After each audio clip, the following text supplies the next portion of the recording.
Sir 20 নম্বর water ট্যাঙ্কের এখানে যে বিল্ডিংটা হচ্ছে আপনার, ওখানে এসেছি মার্কিংয়ের জন্য। তো মার্কিং ড্রয়িং হিসেবে যেটা পেয়েছি, বাথরুমের পজিশান 1 তলা থেকে 4 তলা পর্যন্ত যে এরিয়াতে পেয়েছি সেই এরিয়াতে মার্কিং করে দিয়েছি। এই যে এখান থেকে এটা 1200 করে ছেড়েছি, যেদিক থেকে পাইপ উঠবে সেদিক থেকে ওঠানো যাবে। ভেতরে এই যে চকের মার্কিংটা করা হয়েছে, এখানে কোনো ঢালাই থাকবে না, আউটসাইড থেকে 6 ইঞ্চি করে আপনার ঢালাই থাকবে, ঠিক আছে। আর ভেতরটা পুরো গ্যাপ থাকবে।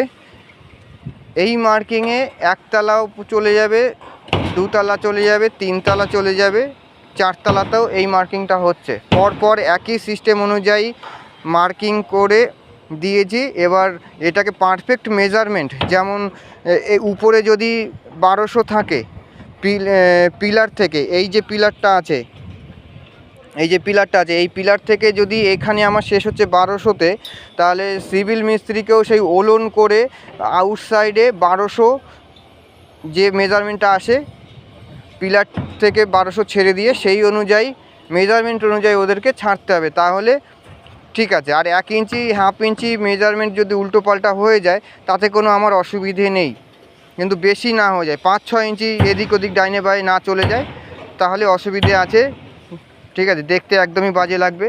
তেমনই এই লাইনের আপনার যে কিচেনটা আছে এখানে, এই যে সিঁড়ির সামনে লিফটের সামনে যে কিচেনটা আছে, সেই কিচেনটা যদি 12 নম্বর ওয়াটার ট্যাঙ্কের ওখানে যে বিল্ডিংটা হচ্ছে ওটা সিস্টেমে হয়, তাহলে এখানে কোনো প্রবলেম হবে না।